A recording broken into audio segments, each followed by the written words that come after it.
Hi everybody. This is your November 2020 new moon reading for whoever's interested in watching.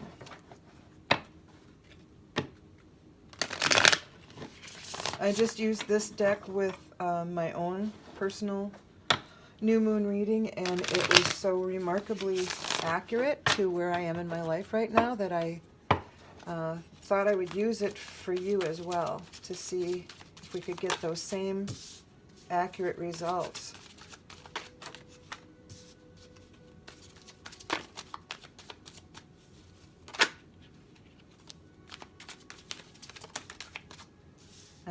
Those went together, it seems. So something wanted to come out but wasn't quite ready. Ooh, okay. That's a bunch of cards, but I'm going to go ahead and go with it.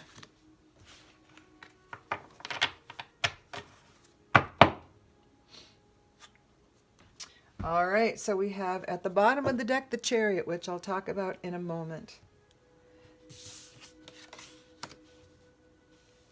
And then these. This deck is not necessarily recognize reverse meanings, and I go with that. I think sometimes there's really no reason. There's so many cards already, we don't need to ask them to have double meanings. And these are just a lot of cards, so I'm going to put them in a group. And this is its own little mini story of how what the potential is. So it'll take me a minute to kind of figure out how to pull that together. See what's intended here. Can you see everything? Yeah, it looks like you can. So first we have the Six of Cups, which is the current energy. This came out in my own personal reading in the same position. Mine had a couple of others too, but this is a reminder to, or it's not even a reminder, it is kind of, because it's the current energy. So I guess we're being reminded to keep our childlike innocence, not in a frivolous way, but just to remember to keep an open mind and to, like a kid, be open to things, have a sense of wonder about things, not in a cavalier, frivolous, or ridiculous way, but just to calmly remain open-minded to things, because that's when you're more aware of opportunities when they show up. You won't overlook them. If you're not aware and don't have they call it a soft eye in a book called Centered Riding. I remember from ages ago with horseback riding. The premise there was to have a soft focus. So you're not looking laser focused ahead of you. You have kind of you're keeping a soft eye. So you're aware of things in your peripheral vision. You're aware of things off in the corner somewhere. It's just a slight awareness visually. So this is the same idea, keeping that sort of open-mindedness. I can't think of a better way. And I'll consult the book and give you some better descriptions in a second. But this is where we are currently. The Page of Cups, and I will consult the book on this. Page of Cups. And I'll show you the card too. She's looking for a place to contemplate her own thoughts. So this is the invitation coming in to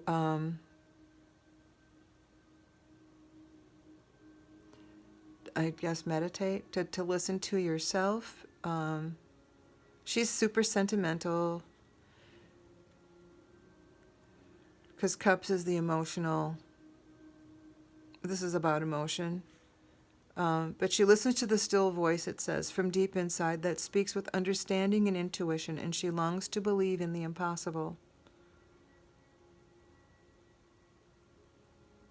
So this could be a way of, and this is already telling you to keep that open mind. So this is nice. That's actually quite lovely. Swords is all about, okay, Cups is all about feeling and emotions. Swords here is all about the intellect. thoughts. And 6,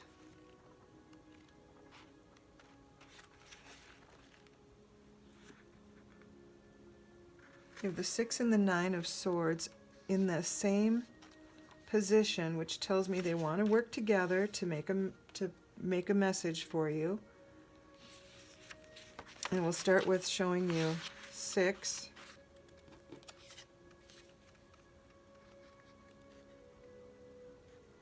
There's a person. It's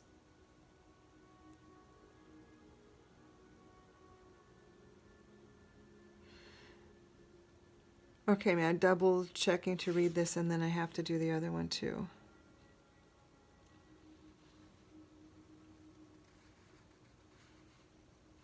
So it's okay. So this one is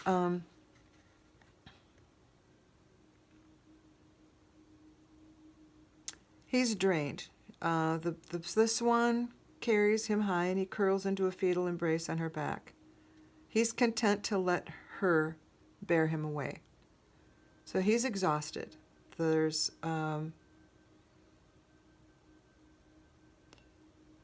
he's really exhausted. This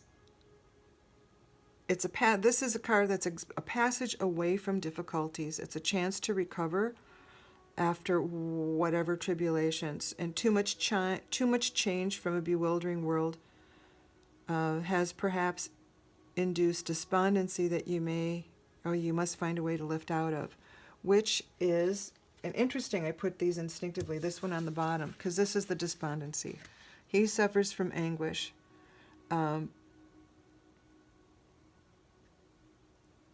Yeah, it's amazing.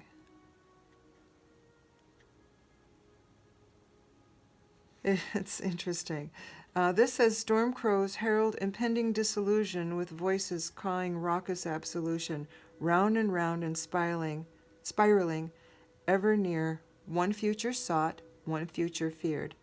And we just had the election here in the U.S., presidential election, and I think we're very divided as a country, very polarized, and yeah, there's one future sought and one future feared by both parties. They are both feeling the same way. Interesting. So this says, let's see. I'm just going to read you the whole thing. It's because it is beautifully written too. So it says, the funnel of the sky stretches up to the heavens, an ominous tower of storms with only a tiny glimmer of hope, lighting the eye of turmoil high above. Come to me, come with me, the voice of a storm crow whispers to him from nearby. Let me guide you through. With anxious eyes, he gazes upwards, away, oblivious to the proffered guidance through the dark night of the soul. He clutches a sheathed sword, close for security, though he could easily grasp its bright blade aloft to light the way. But he is ignorant of that beacon he holds so tight, or perhaps too weak-hearted and tremulous to wield it. So you can kind of see.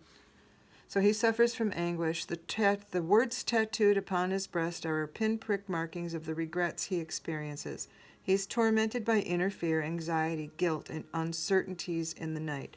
He is a being of the air. His wings should carry him aloft, and the sky should be open and expansive in a world of freedom. Instead, it feels like a trap closing its jaws upon him with the howling winds of the approaching storm. And yet, if he were to just cast aside those doubts, he could be as free as the storm crows that spiral in untroubled arcs above.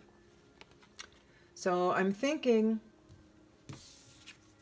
you have this childlike sense of wonder that we should be embracing right now.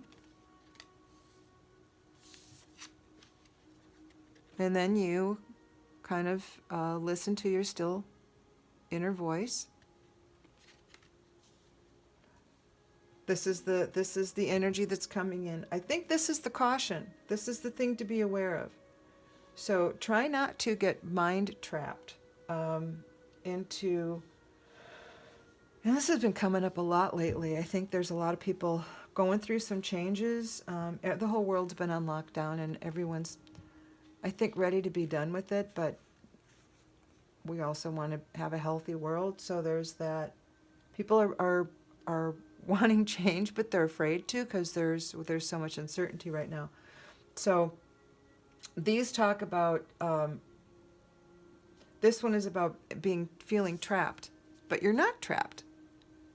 He's got the weapon he needs. He has he has everything he needs. He just needs to not talk himself out of being open to things. And this is finding a way to allow yourself the lift, the ride, the whatever, out of that depth of despair and mental anguish. I wish we all had a big fluffy white swan to curl up on to take us away, because where they're headed is so much more lovely, right? They're going into the beautiful sunlit sky away from the crows.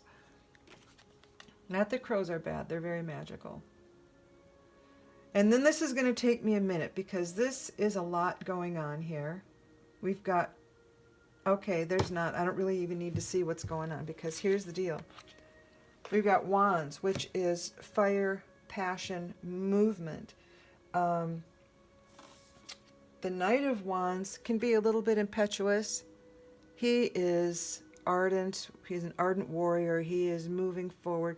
He sometimes gets a little ahead of himself and forgets. He's so focused on his goal that he forgets that or doesn't notice that his steed is trampling all these flowers below. So he sometimes forgets to notice the beauty. And he sometimes can, because he can be headstrong, misses it. Or maybe there's a problem created because he gets so headstrong. However, he's motivated, super focused. Nine of Wands, similar. I'm going to read the 9 because I think he's at the ready here. I don't need to read it. I know what it is. It's like he is, he's ready. He's holding back. He's got his army down here. They're all in position, ready to leap if necessary. And their job is to simply remain strong and remain alert, right? That's all they need to do for now. And this, we're going to go to the star in a second. So the Two of Wands, again, we've got movement here, passion. There's sometimes a decision that needs to be made. And the Queen of Wands, which I am going to read to you.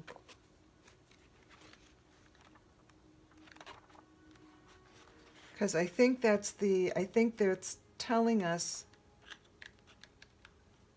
that the Queen is pretty much where you can get to, but really this is where we're going to end up being. So I don't know how these were to come out, but the Queen,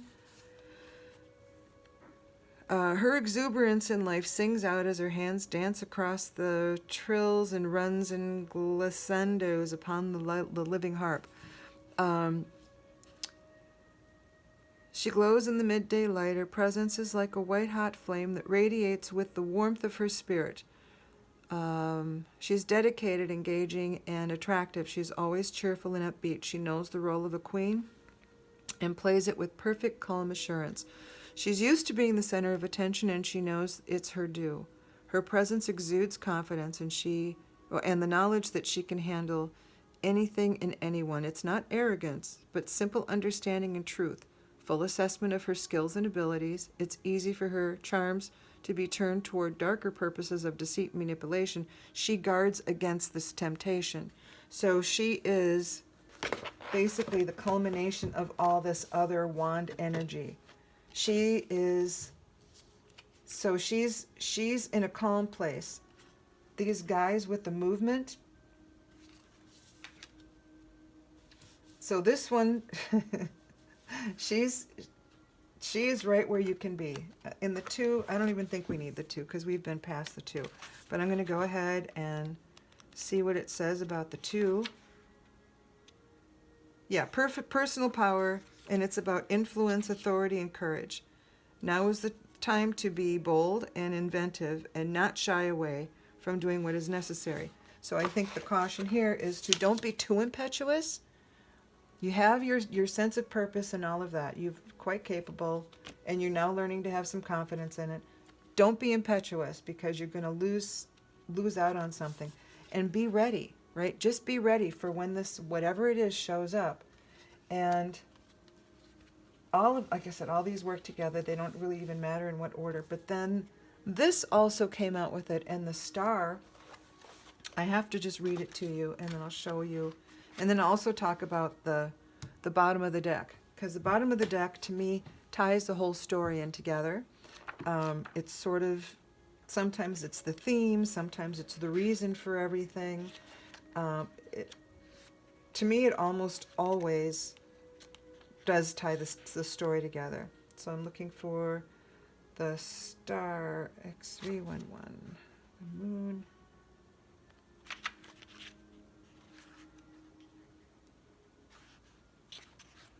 There's so many pages on this one.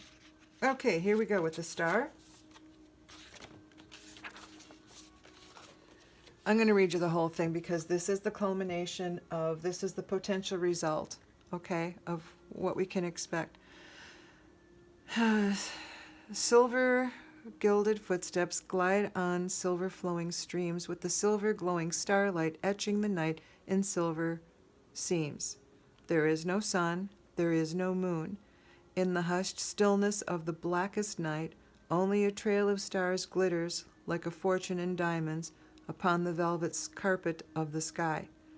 The river of the Milky Way pours across the heavens in a cascade of starry pinpricks, and she comes dancing down that lane to where the celestial river runs to the silver-etched earthly waters.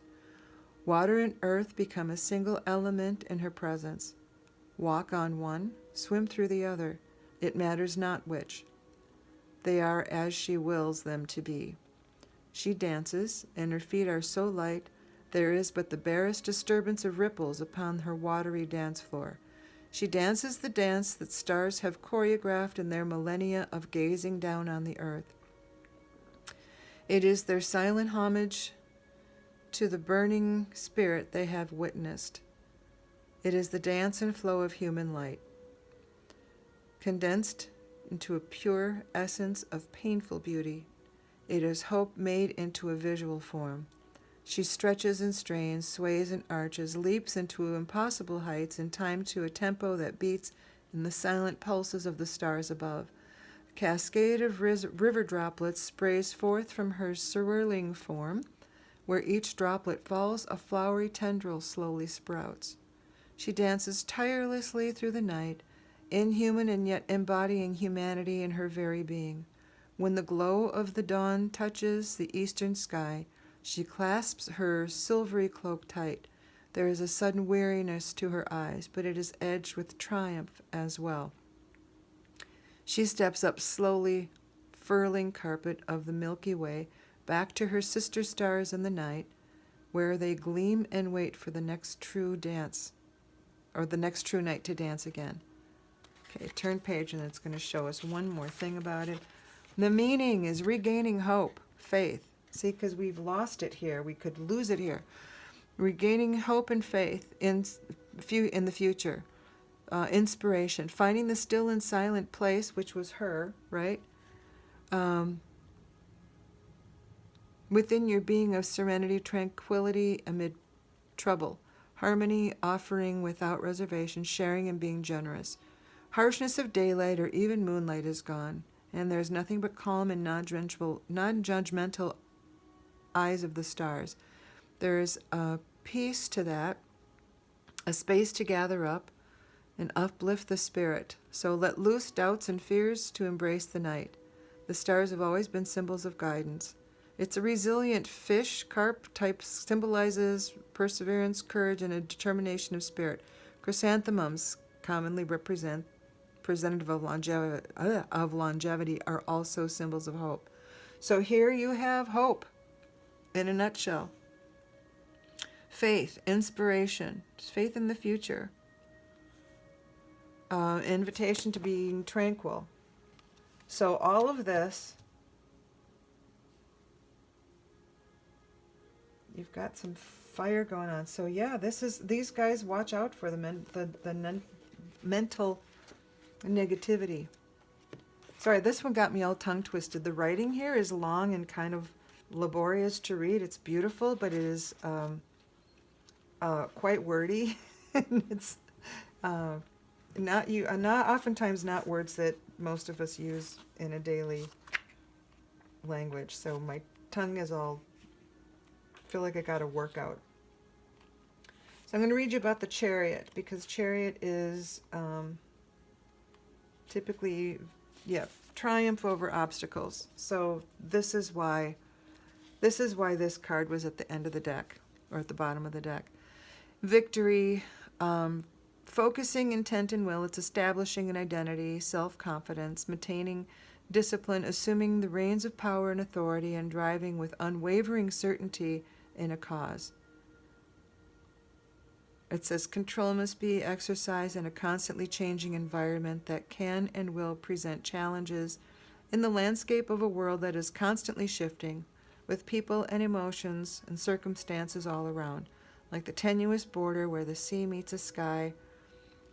Constant tension of push and pull of air against liquid is maintained, and to ride the victory, one must be able to achieve the confidence and knowledge to walk upon that fragile surface. And that is where this 2 talked about confidence and knowledge, right? And here's the card that is being at the ready. But here's knowing you can do it. And the quiet confidence. And that's where the quiet, this is the quiet, wait, this one, the quiet is also in the star, right? You're totally hopeful. Well, that's pretty good stuff, I think. Pretty good. It looks like you got some intuitive happenings in your mind. And again, the reminder to just be aware, or to be open-minded about things.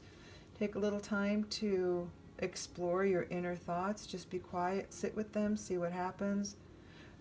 Try and diffuse the negative self-talk that make us feel trapped, but knowing if you have that there is a way out. So I think that this then is the result. So maybe this is your mini story. So first the idea, then the okay, this is how it works. Okay. First the idea, then you start maybe moving forward, but this one is like, whoa, Nelly, back up, be ready, don't be too impetuous. And this one's also about learning. She's done what she needed to do to learn what she has to know, to have the confidence in her ability, and the she knows what she can do. She's fabulous. She knows it. She's not conceited about it. It's just a matter of fact. And then this is all about hope. So yeah, you can make it happen. And this, the Chariot, is about moving towards that and keeping the balance. I am going to ask, I think this deck has been working nicely with the other one. So we're going to see what happens here. I had already cleansed this deck before I turned on the camera, the Shadowscape, because I've used it earlier today, so I wanted to start fresh for your reading. And there's just a little bit of smoke here. All right, and then we're going to ask the Animal Spirit deck. It's the Oracle deck, for a blessing or a final message, because sometimes the last one the one I did for myself, was absolutely uncanny, super accurate again, and hopeful. It was really, really hopeful. So, Spirit, can you please shed a little light on this reading? Is there a final message or blessing that would be appropriate for this group? for this new moon energy coming in.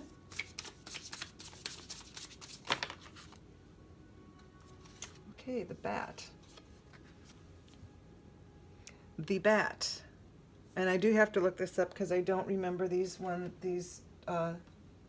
cards very well. And I set my book aside. Here we go.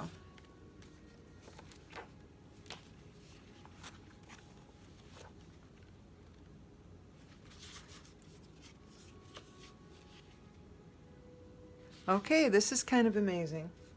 So you see here, you've got something happening emotionally. Your brain, and this is what happens because our brain, I think it's almost designed to keep us not happy because we do so much negative self-talk, and that all comes from the brain. All the spiritual stuff, all the heart stuff, everybody wants to have love, love, love, love. If we just allowed ourselves to do that, turned our brains off, okay, well, you can't completely turn your brain off or you won't breathe, but there's things there. Do you know what? It's just, it's kind of like the constant tension that's talked about here. And notice the colors here. We've got blue here, purple here, and what are the predominant colors in here? Blue and purple. So that's the emotional and the mental with the constant tension. But tension is also a thing that makes us strong. So here's the bat. The bat is about darkness, letting go, death leading to rebirth. It says, before emerging, the bat waits for the sun to set and the moon to rise. In the darkness, it can see all that was invisible in the daylight hours. The bat is a master of subtle senses, of the underlying forces that cause some things to prosper and others to fade. The bat card shows up to signify the ending of a chapter, the closing of a door, which is why you need to remain open because something's opportunity's coming in.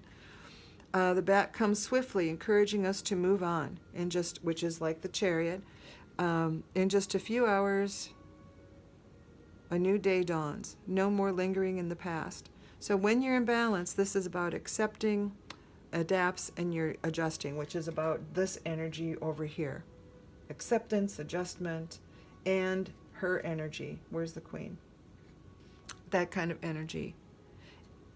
And it came out right side up. But if it's out of balance, it's about the refusal to let go, and you reminisce, so you're living in the past a little bit.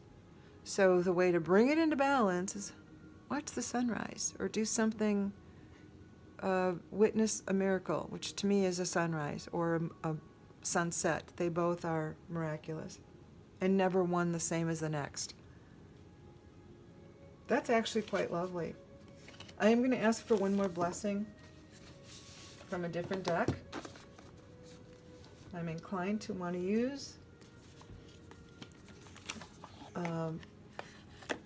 the energies of the Oracle of the Seven Energies.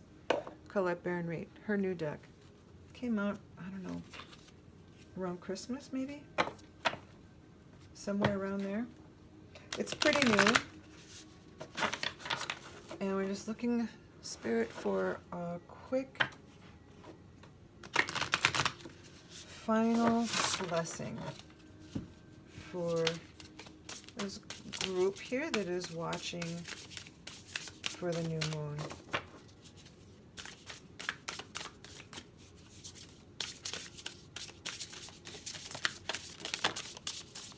Okay, you got a few of them. It is what it is. Oops, flip this card over. Beyond the ordinary. Wow. Into me I see. Okay, this one talks about, like over here, do the self-reflection, allow your mind to be quiet, look into yourself. It is what it is. That is just whatever this is here. Acknowledge it. Don't dwell in it. And beyond the ordinary is, I think, completely your potential. Again, all this energy. You got a lot of energy going into the heart center here and up into the third eye. I'm sure her interpretation's a little bit different, and she's the one that wrote the card, so. Yeah, you need to surrender to the not knowing how or why. This is about like I said, it's like that fight between the intellect and the emotional or spiritual, for that matter, because it says mystical, ineffable part of life. Trusting the invisible world without understanding it, recognizing that some things cannot be known in advance and are not meant to be grasped intellectually. The awareness that everything is as it should be, even if it doesn't make sense, which talks about this childlike open-mindedness that we talked about earlier. Okay? Into me I see. That is 8. I'm just reading the abbreviated versions of these.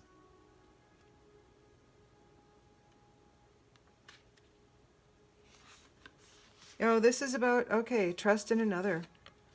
Dropping the shields and rigid boundaries to allow for connection, the willingness to be vulnerable. Again, that talks about childlike qualities.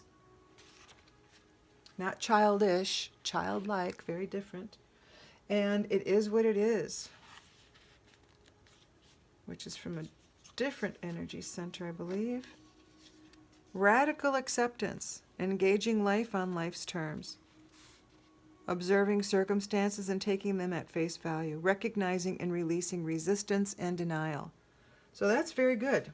I think that goes in with this advice stuff, to just recognize what's coming in, don't fight it, embrace it, and just trust that you don't necessarily know everything. But you've got, and I couldn't tell what this was really all about, but you have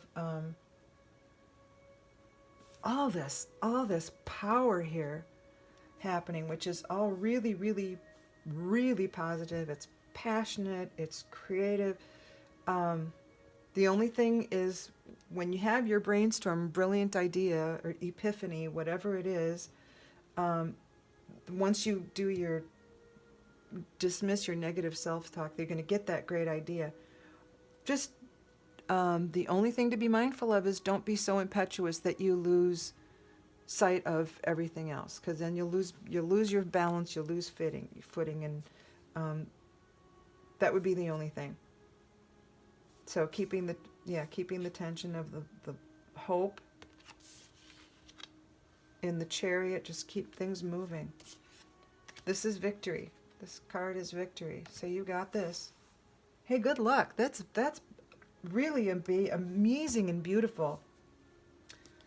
Again, the only thing to watch out for is the whatever is making you feel trapped. And you can acknowledge it. You know, we all feel that way sometimes. You don't have to beat yourself up over it, but acknowledge it, and then see if you can find a vehicle like this big bird that can carry you out of it. Sometimes it's I have a friend with really long arms, and gives great hugs, and it's like I always feel I'm being embraced by these great big angel wings, because they can wrap around you about 10 times. If that's what you need, go get a hug from a really good friend, someone who loves you. That's sometimes all you need to give you a little leg up, a boost, some positive something. Hey, good luck to everybody. See you next moon, full, waning, waxed, new, whichever one I end up doing. Have a great afternoon. Thanks. Bye-bye.